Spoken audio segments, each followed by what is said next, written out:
The Insider is the story of a young corporate attorney who becomes an unwilling participant in a criminal scheme that involves insider trading, Russian mobsters, and a secret government domestic surveillance program. So many bad things happen to my protagonist, Will, and the first one occurs in chapter 1, which I'm going to read. No matter how many times the police asked Will Connolly to recount the events of that morning, his story always began and ended with the same details. At 6:30 a.m., he swiped his access card at the security desk in the lobby of his office building, then rode the elevator to the law firm's offices on the 38th floor. The hallways were empty, and he saw no signs that anyone had arrived at work yet. In his office, Will threw his suit jacket over the back of a chair, sat down at his desk, and began listening to the voicemails that had come in overnight from far-flung time zones. Working on his first cup of coffee and first billable hour of the day, Will gazed out his window at San Francisco Bay, which was turning from black to Coke bottle green as the sun rose through the mottled haze blanketing the Oakland hills. The wind was already whipping up a light chop on the bay. There was a good chance the conditions would be right for windsurfing by late afternoon. Will had once been an avid windsurfer. He had even subscribed to a pager service that notified him when the conditions were right, but gave that up years ago. The beeping pager had only served to torment him while he was trapped in the office poring over contracts. But he still kept the surf shop sticker on the side of his computer monitor, the image of a great white cut through by a red line, no sharks, an ironic motto for a guy striving to make partner in one of the world's largest law firms. The phone on his desk rang, startlingly loud in the silent office. The caller ID display flashed Ben Fisher, so he knew the call was coming from Ben's office, one floor above him. Ben was a senior associate who was providing tax advice on a merger transaction that Will was running.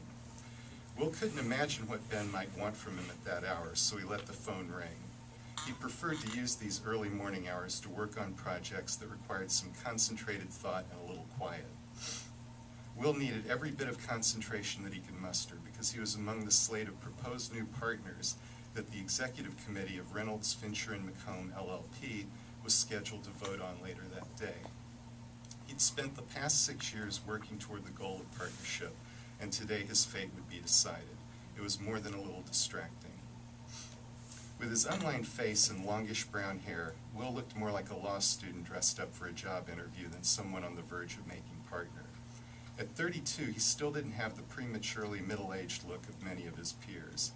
In some quarters, looking like a kid was a disadvantage for an attorney, but Will's clients were mostly technology companies that seemed to like their lawyers young. Besides, it added to his reputation as a prodigy. He was 2 years younger than most of the other associates vying for partnership, a fact that could work against him when the partners' votes were counted. The phone rang again, and once more the display showed that it was Ben Fisher. If it's important, Will thought, he'll leave me a voicemail. Anything Ben wanted to talk about could surely wait an hour or two. The phone stopped ringing, but Will continued staring at the console. Finally, the red message light blinked on. Will listened to Ben's message, which was nothing but dead air and the sound of breathing followed by a hang-up. If it didn't even merit a voicemail, then it really must not have been urgent.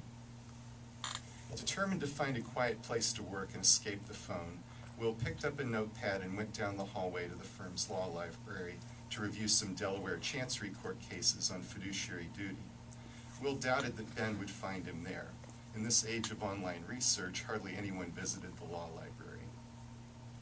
He pulled a musty Delaware Reporter from the shelf and was halfway through Axelrod versus Titanium Investments when he heard a door slam on the other side of the floor.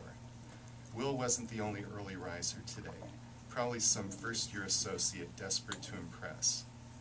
Will heard heavy footsteps, possibly more than one person. He tried craning his neck to peer down the hallway, but he didn't have the proper angle to see who it was. A half hour later, Will went back to his office to locate some notes. After finding the notepad in one of the many piles of paper on the floor behind his desk, Will looked up and saw Ben Fisher. Outside his window, 38 floors up, plummeting. He recognized Ben immediately by his lanky frame and close-cropped red hair. He even recognized the yellow striped tie that fluttered behind Ben like a cry for help. The figure passed by the window so fast that he thought for a moment that he might have imagined it. Will spun around reflexively in his desk chair, searching in vain for someone to confirm what he had just seen. Then he dashed out of the office, pausing only to fish the security card from his jacket pocket so that he could open the secure doors. Will ran through the empty lobby to the elevators. As the elevator descended, Will stared at the floor numbers as they ticked down like a launch sequence. It didn't seem possible that Ben had committed suicide. After all, he was a tax attorney, far too buttoned down for such a melodramatic gesture. On the other hand, it was difficult to erase the split-second image of Ben, like one of those Robert Longo paintings of men in business suits writhing in empty space, ripped out of context, the falling man. But maybe he had not really seen Ben at all. Maybe his subconscious had taken a familiar image from that morning, prompted by the annoying phone calls, and slapped it on a bit of visual input that was otherwise incomprehensible. But even if it wasn't Ben, Will knew that he had seen someone falling past his window. When he reached the lobby, a crowd had already gathered on the sidewalk around the splayed figure. His pants were shredded below the knee by fractured shin bones, which had torn through the fabric in sickening white and red. He must have hit the sidewalk feet first. Ambulances arrived and the crowd was pushed back, widening the perimeter. A paramedic turned the body over, and before a blanket was drawn over the face, he saw smashed, bloodied features that were still recognizable. It was Ben. The paramedic went through the motions of checking for a pulse. Heralded by the blurt of a siren, 2 uniformed policemen arrived. Why aren't they taking away the body, Will thought. The paramedics and the police now seemed to be concentrating their energies on crowd control. He heard people sobbing around him. A couple of secretaries from his firm were crying into their cell phones. Soon the crowd was filled with Reynolds Fincher attorneys and staff. Someone touched him on the shoulder. "Are you okay?" Will snapped out of his daze to see Peggy Lou, who worked in the firm's office services department, standing next to him. He then realized that 3 different people had asked him that question in the past 10 minutes. Apparently, he looked like someone who was not okay. "Yeah, I guess," Will replied. "Are you okay?" Peggy nodded a little uncertainly. "Did you know him very well?" "Not really. Will knew only a few things about Ben, despite years of making small talk. He was single, a marathon runner, and a film buff." "Why would he do this?" Peggy asked, as if she expected an answer. "Just last week he told me he was planning to run a marathon in Seattle. He was trying to break 3 hours, Will said. "I saw him yesterday in the hallway," Peggy said, her voice starting to break. "I didn't even know him really. He just seemed..."